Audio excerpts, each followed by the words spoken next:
Hey guys, welcome back to Clownfish TV. This is Kneon. I am here with Geeky Sparkles. Hello. And unsurprised, guys, Ubisoft is laying off a bunch of people. They're closing its UK studio. Shocker. They're not doing very well. We're going to talk about that and what the future might hold for Ubisoft. Yeah, it's not good. We're going to talk about that, and we're going to talk about this YouTube creator who got censored criticizing Assassin's Creed. This one, I was like, what?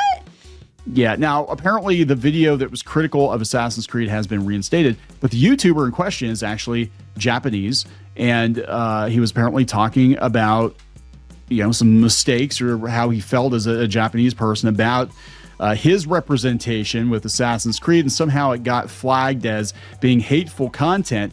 How it got flagged. People were mad that he probably questioned. I don't know, but I'm guessing they probably got mad. He was questioning the choice to make a black samurai, which I don't even know if it's historically accurate. And he probably did, and from my understanding, people said that whatever he said, it was very respectful. Yes. And they were mad because you're racist, Yeah. So this happens. Cultural appropriation's okay when I do it. Yeah, exactly, right?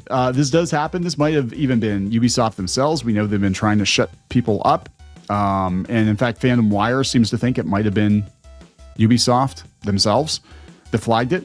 We know this does happen. We were critical of Netflix She-Ra, and DreamWorks flagged our video, our trailer reaction. We just made another one right after it.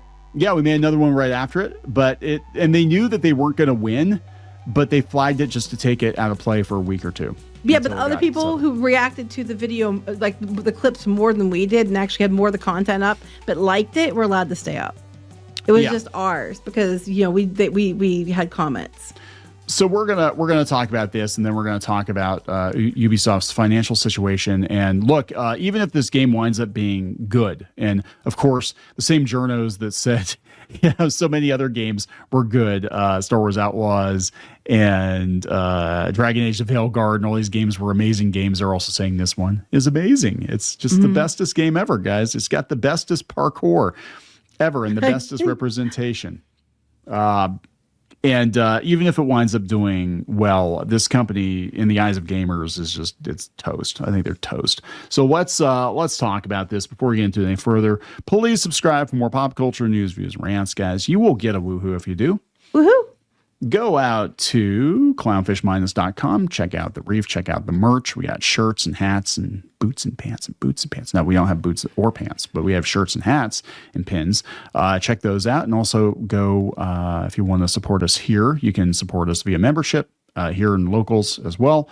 Let's talk about this. So tell you what, let's talk about the studio closure first. Okay. And just paint a picture of how desperate Ubisoft really is at this point. So this has come from Eurogamer.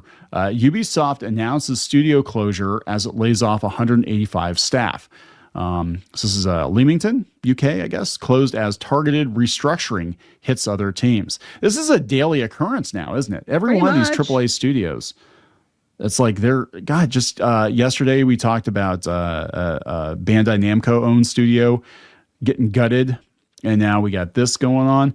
Ubisoft is set to close the UK studio as it sheds 185 jobs across the business. A small number of staff will be retained under remote contracts. Okay, additionally, so some people get to stay. Some people, yes. Additionally, Ubisoft offices in Dusseldorf, Stockholm, and Newcastle-based Ubisoft Reflections will be downsized. Oh. This is not good. This is not good. As part of our ongoing efforts to prioritize projects and reduce costs that ensure long-term stability at Ubisoft, we have announced targeted restructurings at Dusseldorf, Stockholm, and Ubisoft Reflections, and the permanent closure of the UK office in Leamington. Unfortunately, this is going to impact 185 employees overall. Remember when they were all like going on strike? Mm-hmm. You're not really in a position right now to negotiate for anything, dudes. They said under its heyday, under its previous ownership by Activision. The Leamington studio was known for the DJ Hero games, Guitar Hero, Call of Duty franchises. As the teams have been downsized, Ubisoft Dusseldorf is best known for developing Anno and the Settlers, while Ubisoft Stockholm did the Avatar game, which was a huge failure too. Weirdly enough, I thought that game would actually do well, and the kids were playing it, and they thought it was pretty okay, but it did not do very well. Ubisoft's latest layoffs come as the company continues to try to cut costs after, at least they're admitting it, after a string of disappointing game launches, including the failure of big budget bet Star Wars Outlaws, the shutdown of live service shooter X Defiant, and repeated delays to Assassin's Creed Shadows. That's not good. No, but it's not surprising at all. So they think they're basically closing down underperforming divisions to get it ready to sell or merge or something, is my understanding. Probably. They said they're kicking off a bid to maximize value creation. Basically, whoever's going to buy us, they don't want the UK office. Actually, whoever's going to buy them, they probably just want the IP. They probably just like, yeah, we'll just give us the rights to make Assassin's Creed games, and China will make it better than anything you guys are doing. They're probably just trying to streamline everything so that you have some of the overhead gone, so it makes it more attractive to a buyer. Curbside appeal. This happens. Actually, one company I worked for, the manager was brought in specifically to flip the company. Now, it didn't work out very well for them because the economy took a crap, but they had a 5-year plan. It was like, we're going to trim this and do this and do this. It took more like 10 years. But it took like 10 years. They finally sold the company, but it took like 10 years. But yeah, they had a plan. They basically came in, and it was their job to shut down things that did not perform, to basically get prepped for a potential buyer, and they had buyers in mind. This is what's going to get us the most money. So they're definitely going to sell or something.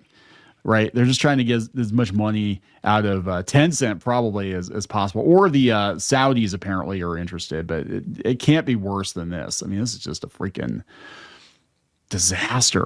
I mean, look at this. Look at this. How do you? It's not good. I mean, that's a huge decline in the last few years. Yeah, right before the pandemic, they were riding high, $22, $23 a share, and now we're down to like $2. Wow. And that's not good. Yeah, everybody thinks they're a joke, right? And this is the same company that said you need to get used to not owning your games. Everything's going to be like live service, and wonder why that bit him in the butt. Yeah, wonder why that bit him in the butt. So let's talk about potential damage control for Assassin's Creed Shadow. This is let's see. This came from FanWire. They're actively trying to suppress real Japanese voices. Ubisoft's alleged dirty trick to save Assassin's Creed Shadows from negative PR is awful. Yeah, so I saw the video that he put up after the other one was pulled down. And I saw that, he said what he was explaining, like, sometimes I play games, I talk about my culture, in Japan and stuff. And I couldn't watch the video then because it was pulled down. So I have not seen the video to see what he said. But from the way he talked, he didn't say anything that he thought was bad. He just basically pointing out probably the cultural differences. And that's hate speech, because how dare you not like our black samurai is what I would guess what happened. I don't know because I didn't see it. I saw that the video here where he talked about what happened. Yeah. So yeah, apparently he got flagged for hate speech, and he's like, yeah, nothing I said. He said I was critical of some of their choices, but he said nothing there was hate speech, right? So now they're trying his own culture. It's his culture. Right. So now they're trying to shut him down. Now I'm going to be honest. If he were a white guy, I don't think YouTube would have acted as quickly. If I'm being honest. Do you? Yeah. I mean, I don't know. Because it holds more weight when it's someone's Japanese, you mean? Yes. Yeah. So yeah, they're even saying the studio's reputation has gotten worse every day, pretty much. There are delays, poorly received releases, accusations of an unoriginal game design.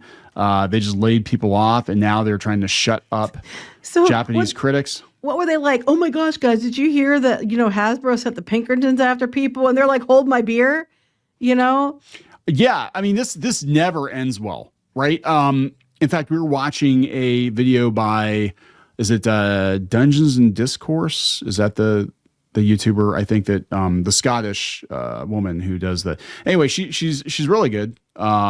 And she did a video on the decline of Dungeons and Dragons and the decline of Dungeons and Dragons YouTube, and the brand itself is damaged mostly because of Hasbro's own stupid bullshit. That the people they had that were still on board with the game, they got chased off by the Pinkerton scandal and the OGL scandal and all this other stuff. It's just like this, Assassin's Creed Shadows might actually be a good game. It might be. We'll give them the benefit of the doubt. But even if it's a good game, are people going to buy it, or are they going to look at this and be like, we're not? Especially when you read this, the video was removed 7 times. 7 times. It's like apparently every time it would get back up, it would get removed again. Now, see, at that point, it feels targeted. Like, even when they would reinstate it, it would get flagged. And sometimes, like, especially if you don't have enough people to have your own person at YouTube, what can happen is if videos get flagged, the AI or the algorithm will just take it down if it keeps getting flagged by something until it can be checked. So they probably knew that and kept. They put it back up. It's fine. They'd flag it again. And it should have been after the first couple of times. They should have just somehow, put protection on it or something. But they didn't because people probably kept finding something else to complain about. Yeah. And this part I'm mad about now. And this part, so it looked like it was different. The whole video was bad. I don't know what they did, but 7 times? Come on. 7 times. That means whenever he put it back up, somebody was following him around and flagging it. So you accuse the Japanese guy of hate speech about a game that's about his culture. Yeah, but come on, let that sink in. But we also know that they apparently had something going on at Wikipedia too, that they were trying to basically change Wikipedia to support Yasuke, the alleged black samurai who, as it turns out, as I understand it, was predominantly a work of fiction by a white author who took what little scraps of history they could find out about this guy that was barely mentioned and pieced it together. And it's like, oh, he must have been a samurai. Let's do a whole book about it.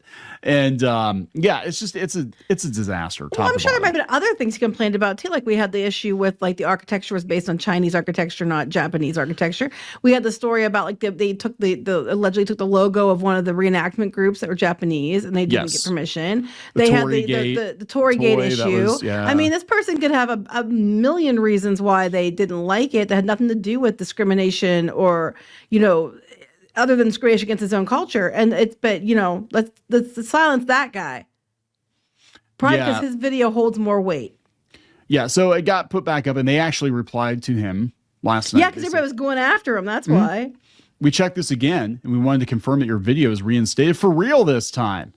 For realsies. They probably marked it like, and someone's watching it. It's on protected because we had that happen. Like one time we were in a live stream and someone pulled this crap and then pulled the stream down because somebody didn't like someone that was on the stream, and it got put back up not long after, but it still was a problem. But we have a handler now, and they watch our stuff to make sure that stuff like that doesn't go down again. Yeah, because a lot of times what will happen is people, to mass flag it, it'll either be coordinated or it'll be a person with a bunch of sock puppet accounts.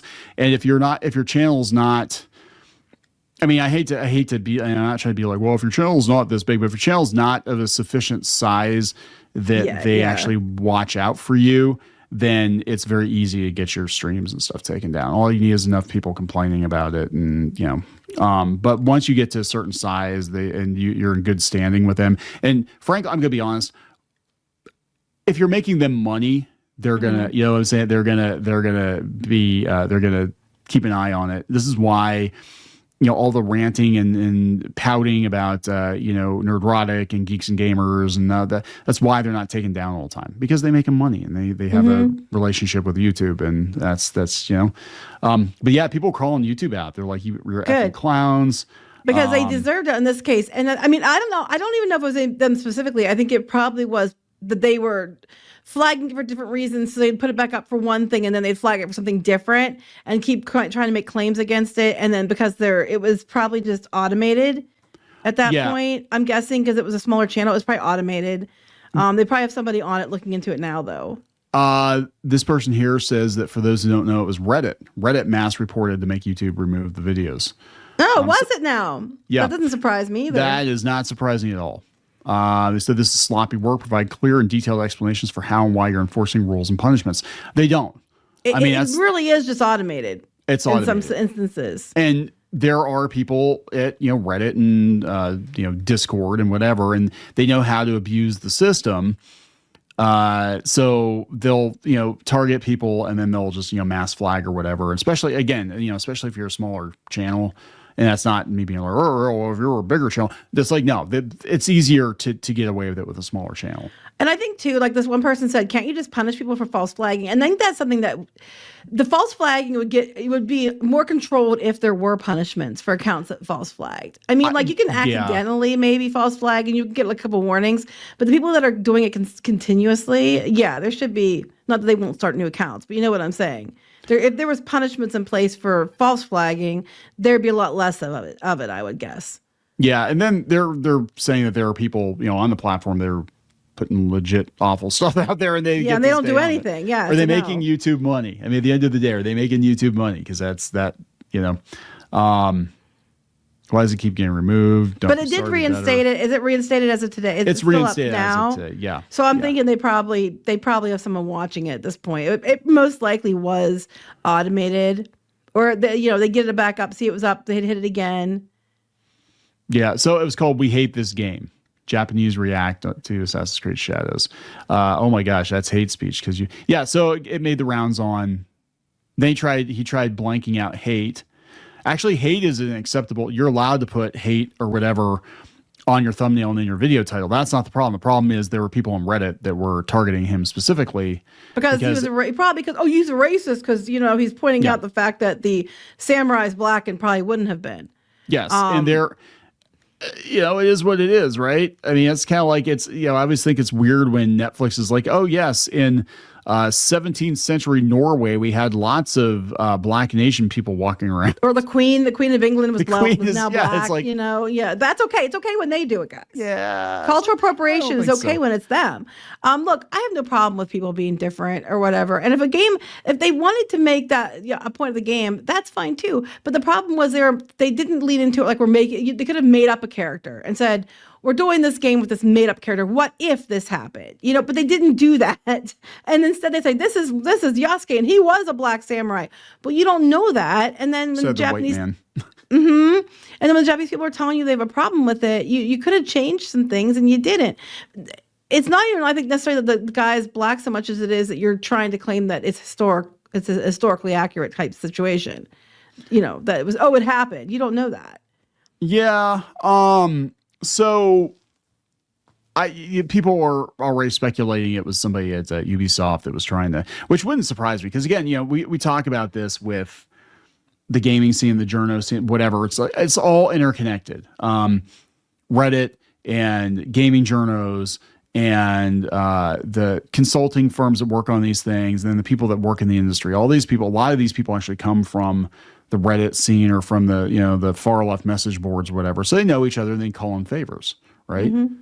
And then that's what they're going to do. They're going to be like, hey, this video is going to be a problem because it's one thing if a bunch of white rednecks are complaining about the game, but it's another thing entirely if an actual Japanese person is complaining about its historical accuracy. You can't have that. That's the racist person. I'm like, are you kidding? Can't have that. Yeah.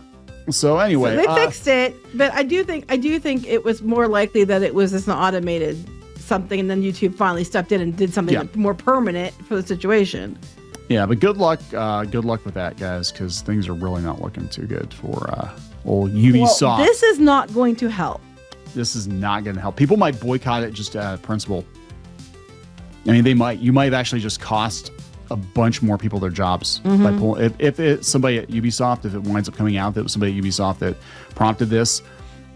Even if it was just somebody else that prompted it, you might have cost people jobs now. Yeah. Yeah, so I hope you're happy. You're going to cost sales for sure. I mean, I'm not going to buy the game. Fuck them. Were you going to before, though? I was morbidly curious, but I'm like, the hell of it. I don't, not going to. Starve them. Starve a cold. That's what you do, right? So we're going to wrap this up. Yep. Please subscribe for more pop culture news, views, and rants. We'll talk later. Bye.